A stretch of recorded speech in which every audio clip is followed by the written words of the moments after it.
우리에게 오시는 주님이 우리에게 주시는 은혜와 평강, 사랑, 이 모든 것들이 여러분들의 삶에 충만하기를 우리 주님의 이름으로 축복합니다. 재작년쯤이었던 것 같은데 넷플릭스에서 이 소년 심판이라고 하는 드라마가 방영된 적이 있습니다. 저도 여러 번 이 드라마 내용을 이렇게 쭉 봤는데요.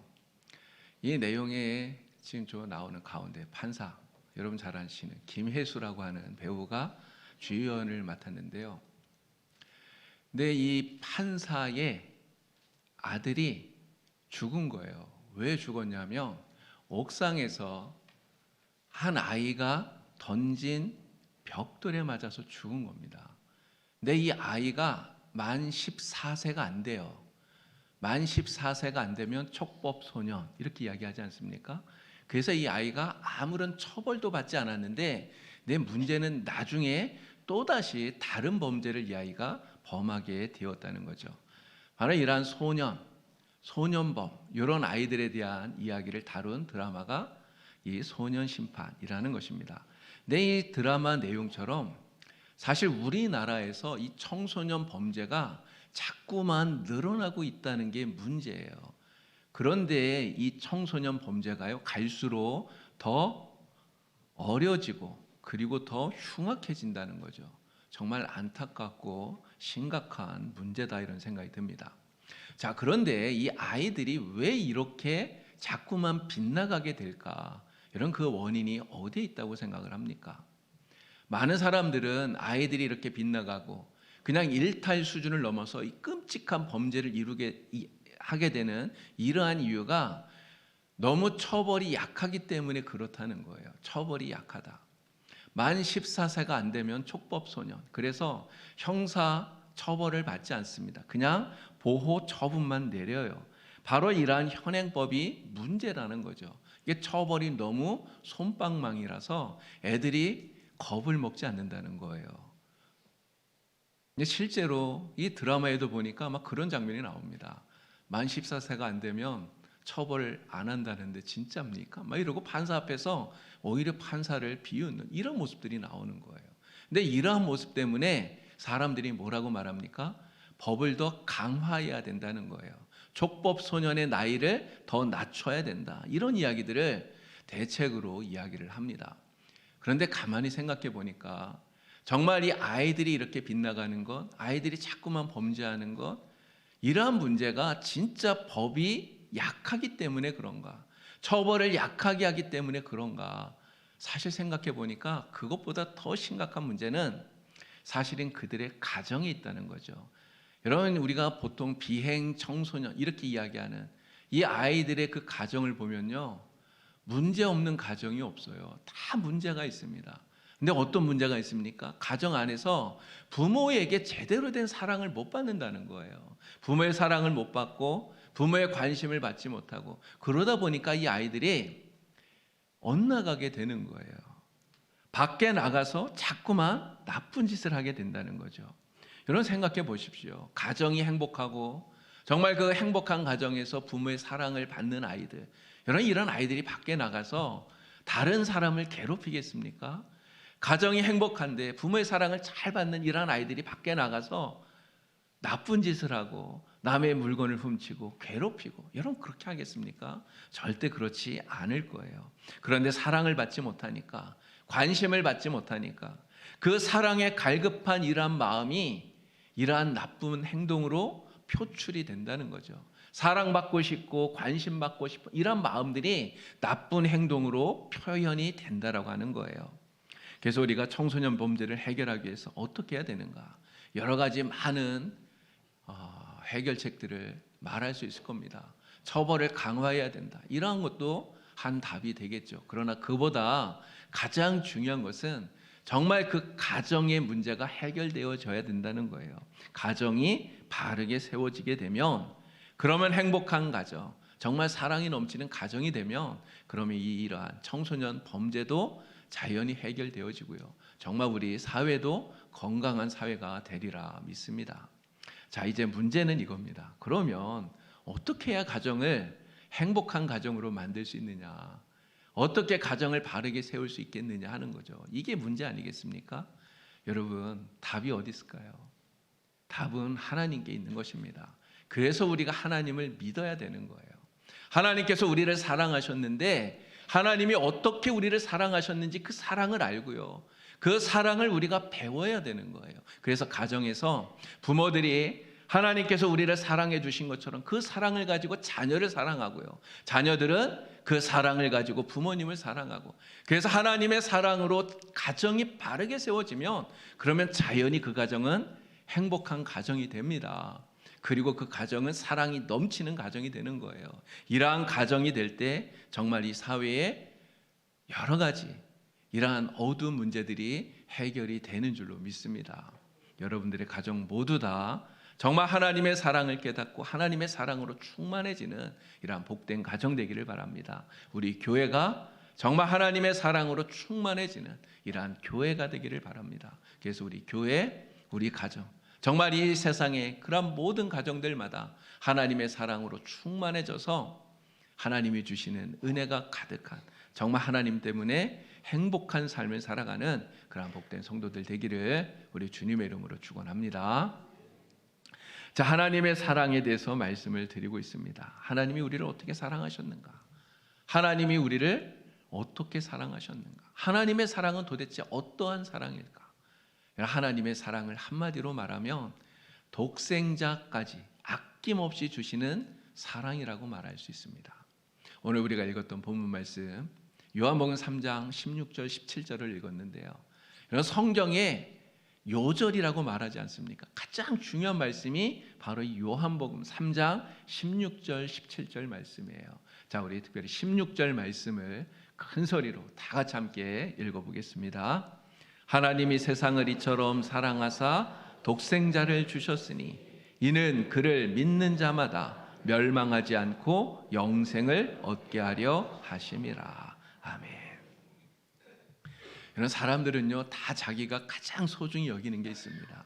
아마 여러분들도 가장 소중하게 여기는, 가장 귀하게 여기는, 나에게 이거는 보물 1호야, 이렇게 생각되어지는 게 아마 있을 거예요.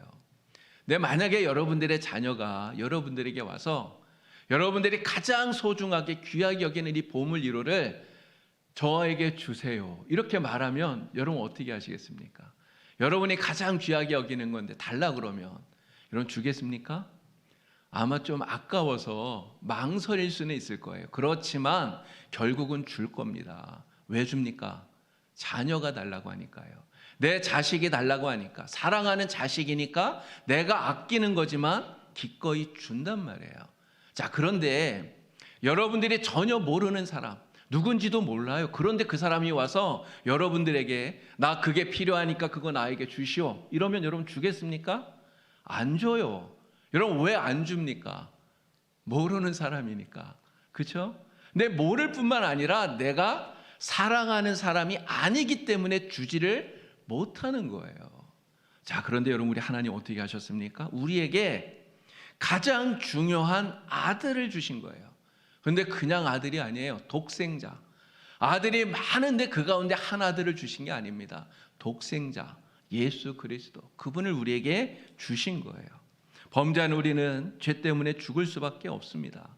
그런데 우리를 위해서 그 아들 독생자 예수님을 주셔서 우리의 죄를 대신 지고 십자가에 죽으시게 한 거예요.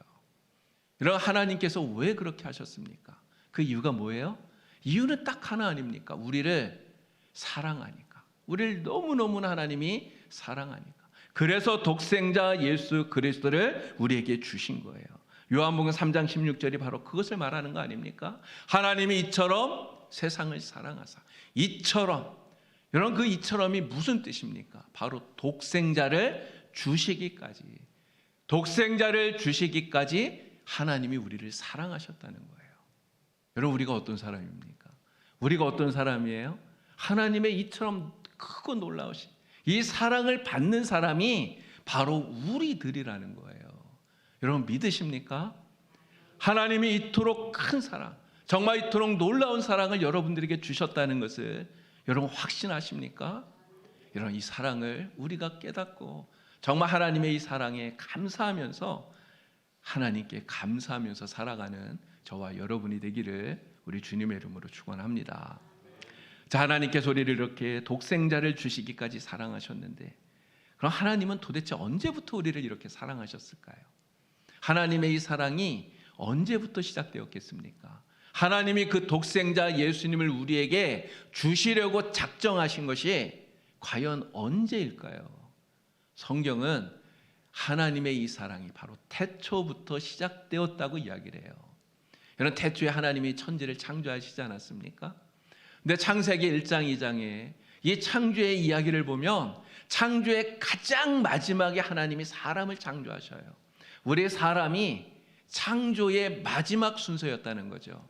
여러분, 이 말이 무슨 뜻입니까? 하나님의 창조는 바로 이 사람을 위해서, 하나님은 이 세상 모든 만물을 바로 우리 사람을 위해서 창조하셨다는 거예요. 왜 우리 사람을 위해서 이렇게 창조하십니까? 우리 사람을, 우리 인간을 하나님께서 사랑의 대상으로 삼으시고 사랑하시려고 사람을 만드신 거예요.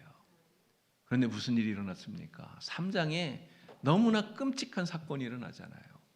그렇게 창조된 인간이 하나님을 거역했어요. 하나님의 말씀을 불순종합니다. 죄를 범해요. 그래서 선악과를 따먹고 영원한 죄 가운데서 죽을 수밖에 없는 이러한 인생이 된 거예요. 여러분, 사람은 이 죄 때문에 하나님에게서 분리가 됩니다. 하나님은 완전히 거룩하신 분이기 때문에 우리가 죄를 가지고는 하나님께 가까이 갈 수가 없어요. 하나님과 영원히 함께 할 수가 없는, 그래서 죄 때문에 영원히 죽을 수밖에 없는 이러한 인생이 된 거예요. 자, 그런데 정말 놀랍게도 하나님께서는 아담과 하와가 범죄한 바로 그 순간, 바로 그때 우리를 위해서, 범죄한 우리들을 위해서 아들을 주시려고 작정하셨다는 거예요. 우리가 원시복음이라고 부르는 창세기 3장 15절 말씀이 바로 그것을 말하고 있는 것입니다. 우리 창세기 3장 15절 말씀 다 같이 크게 읽겠습니다.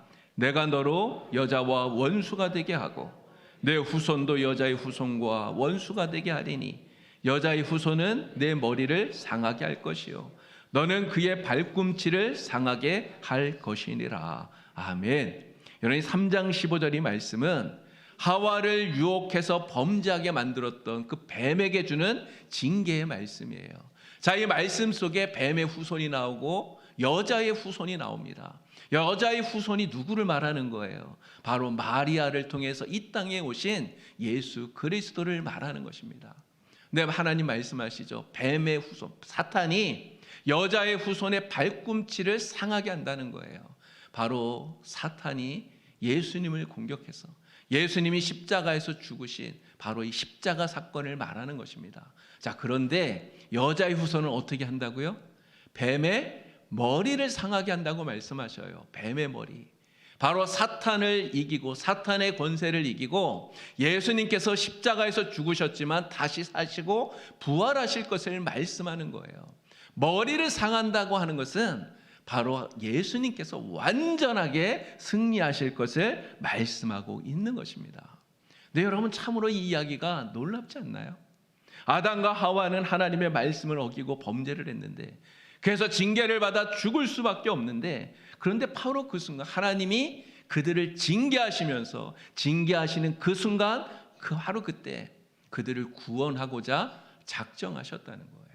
근데 어떻게 구원할 것인가? 바로 독생자 예수님을 보내셔서 우리를 대신에 죽게 하심으로써 우리를 구원하시고자 하나님 작정하셨다는 거죠. 하나님의 이 놀라우신 사랑, 바로 태초부터 시작된 이 사랑, 바로 이 사랑을 오늘 우리가 받고 있는 거예요. 여러분들이 바로 태초부터 시작된 우리 하나님의 이 사랑을 받는 하나님의 백성들인 줄로 믿습니다. 우리가 오늘 대림절 네 번째 촛불을 켰어요. 이 네 번째 촛불이 바로 태초부터 시작된 하나님의 이 사랑을 우리에게 가르쳐주고 있는 것입니다.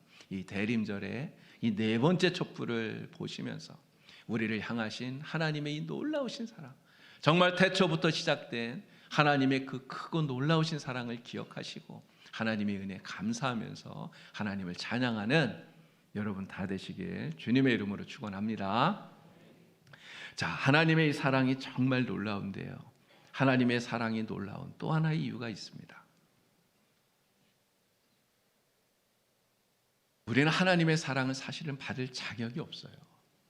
우리는 아무런 자격이 없는데도 불구하고 하나님이 먼저 우리를 사랑하셨다는 거예요. 그래서 하나님의 사랑이 놀라운 것입니다. 로마서 5장 8절 말씀을 우리 큰 소리로 함께 읽어보겠습니다. 우리가 아직 죄인 되었을 때에 그리스도께서 우리를 위하여 죽으심으로 하나님께서 우리에 대한 자기의 사랑을 확증하셨느니라. 아멘. 여러분, 우리도 사랑을 합니다. 우리도 사랑을 해요. 근데 우리는 아무나 사랑하지 않아요. 우리는 아무나 사랑하지 않습니다. 우리는 사랑받을 만한 사람만 사랑해요. 내가 사랑해야 되는 이유가 있는 사람만 우리는 사랑합니다. 우리는 특별히 내가 미워하는 사람, 나를 미워하는 사람, 나에게 해를 끼치는 사람, 여러분, 우리는 그런 사람을 사랑하지 않아요. 나와 생각이 다른 사람, 나와 정치적인 노선이 다른 사람, 여러분, 우리는 그런 사람을 사랑하지 않아요. 이것이 대부분 우리가 하는 사랑의 모습이라는 거죠. 근데 하나님은 그렇게 하시지 않았습니다. 하나님은 달라요. 우리가 아직 죄인 되었을 때, 저는 이 로마서 5장 8절 말씀을 읽으면 정말 전율이 느껴져요. 우리가 아직 죄인 되었을 때, 우리는 하나님 앞에서 정말 죄인이었어요. 아무런 자격도 없고 공로도 없어요. 우리가 하나님 앞에 나를 구원해 달라고 말할 수 있는 자격이 있습니까? 그런 자격이 없어요. 하나님께서 우리를 그냥 죄 가운데 내버려 두셔서 우리가 이 죄악 가운데 우리가 망한다 할지라도 우리는 하나님 앞에 아무런 할 말이 없는 그러한 존재라는 것입니다. 그런데 하나님 그냥 내버려 두지 않았어요.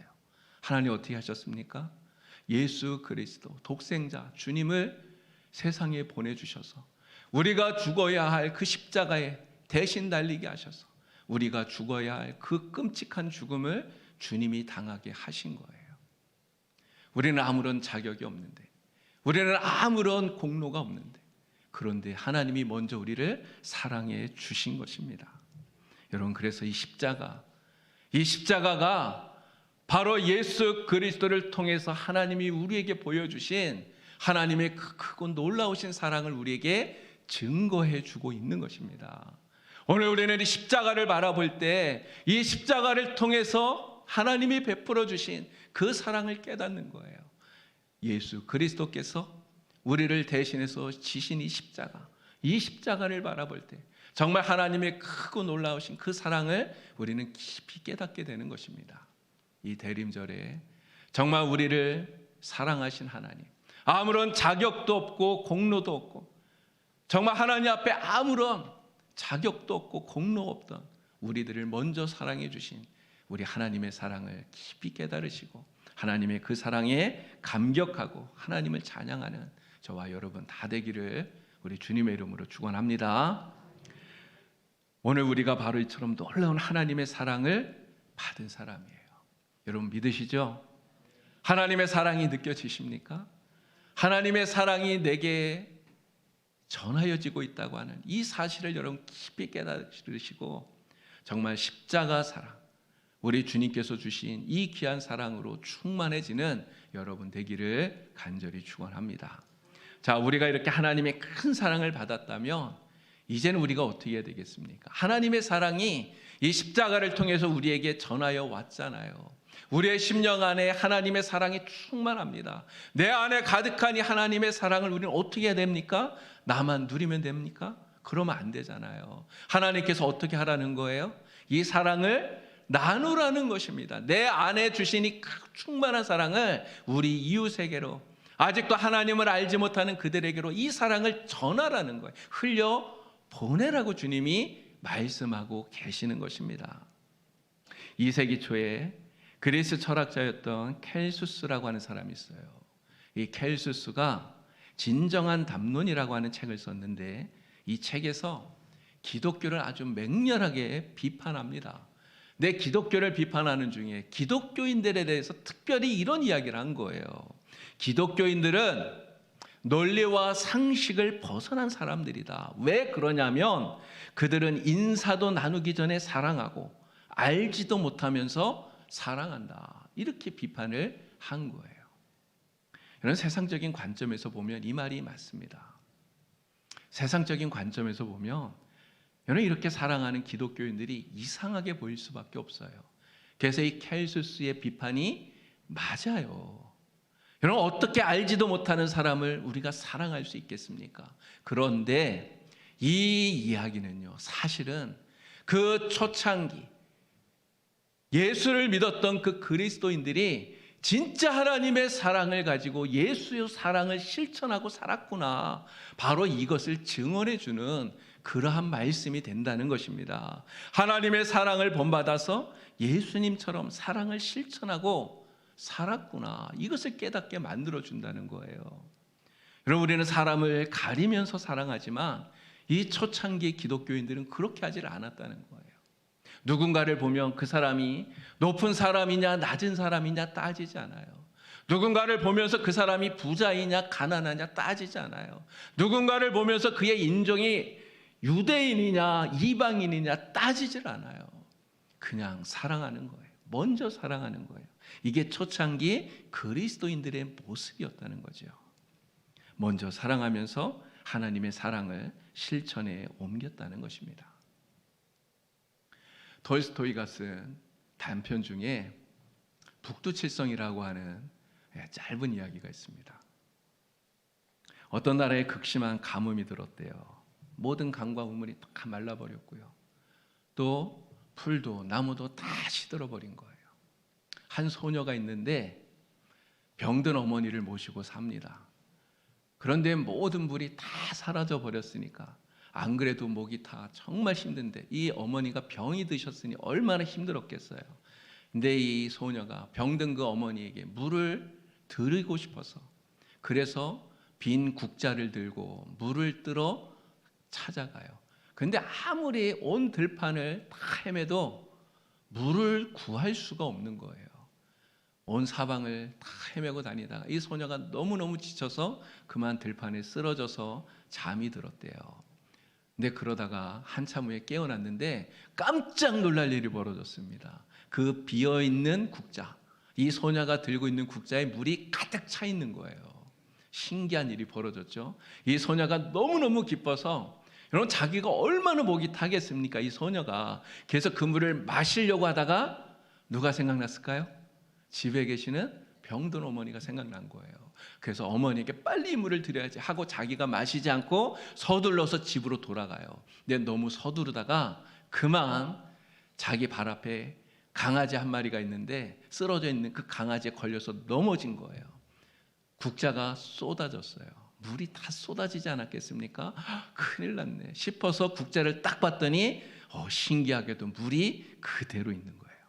자, 그 순간에 자기가 걸려 넘어졌던 이 강아지가 눈에 딱 들어옵니다. 근데 이 강아지가 완전히 지치고 그 병이 들어서 이 강아지가 쓰러져 있는 거예요. 죽어가는 거예요. 얼마나 불쌍합니까? 그래서 그 물을 조금 나누어 주었대요. 그랬더니요, 신기하게 이 국자가 은으로 바뀐 거예요. 은국자로. 자, 은국자에 담긴 이 물을 가지고 이 소녀가 집에 딱 왔어요. 병든 어머니에게 그 국자를 내밀고 어머니 빨리 물을 드세요. 물을 드렸어요. 어머니가 그 은국자에 담긴 이 물을 딱 받아 들고는 고개를 저으면서 딸에게 얘기합니다. 얘야, 나는 이미 죽은 거나 다름없어. 나는 이 물 마시지 않아도 돼. 진짜 네가 목이 마를 테니까 네가 먼저 마셔라. 그리고 딸에게 이 물을 준 거예요. 그 순간에 이 국자가 금으로 바뀌었답니다. 자, 이 딸이 물을 받았어요. 얼마나 목이 타겠습니까? 얼마나 갈증이 심하겠어요. 그래서 물을 마시려고 하는 순간에 갑자기 문이 뚝뚝뚝 두들기면서 누군가 들어오는데 보니까 거린이에요. 거린이 들어와서 정말 그 누추하고 이런 거린이 들어와서 자기가 너무너무 목이 마르니 제발 그 물을 내가 좀 마실 수 있도록 달라는 거예요. 여러분 같으면 주겠습니까? 진짜 주기 어렵잖아요. 근데 이 딸이 어떻게 했을까요?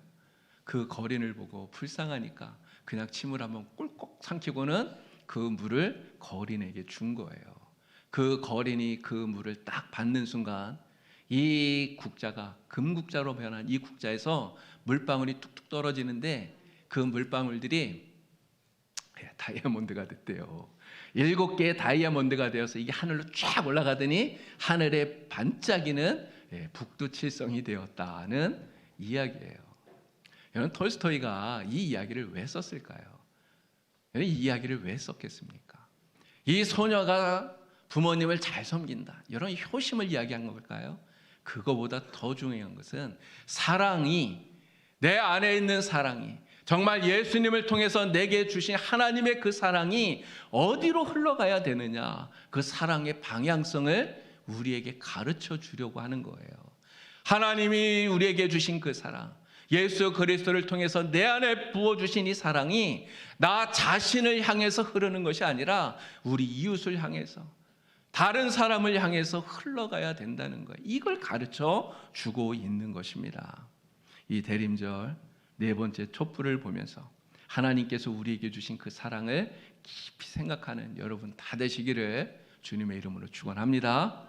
독생자 예수님을 통해서 하나님께서 주신 그 사랑이 여러분들의 심령에 충만하길 바랍니다. 그 사랑을 정말 기뻐하시고 감격하시고 그 사랑을 찬양하면서 이제는 그 사랑을 다른 사람에게로, 우리 이웃에게로 흘려보내는 우리 봉산교회 모든 성도님들 되시기를 우리 주님의 이름으로 간절히 축원합니다. 기도드리겠습니다. 하나님 아버지, 죽을 수밖에 없었던 저희들, 정말 영원히 죽을 수밖에 없었던 죄악 가운데 빠졌던 저희들을 불쌍히 여기셔서 아무런 자격도 공로도 없었던 저희들에게 예수 그리스도 우리 주님을 보내주셔서, 독생자를 보내주셔서 우리를 대신하여 죽게 하신 하나님의 그 크고 놀라우신 사랑을 기억합니다. 오늘 우리가 하나님의 그 사랑을 받았으니 하나님의 그 사랑에 기뻐하고 감사하고 하나님을 찬양하며 하나님 이 사랑을 우리 이웃에게로 전하고 흘려보낼 수 있는 우리 봉산교회 모든 성도들 되게 하여 주시옵소서. 이 사랑을 나누고 전할 때 이 사랑을 통해 예수님의 복음이 전하여지게 하여 주시고 죽어가는 많은 영혼들이 살아나는 놀라운 생명의 역사가 일어나게 하여 주시옵소서. 예수님의 이름으로 기도드리옵나이다. 아멘.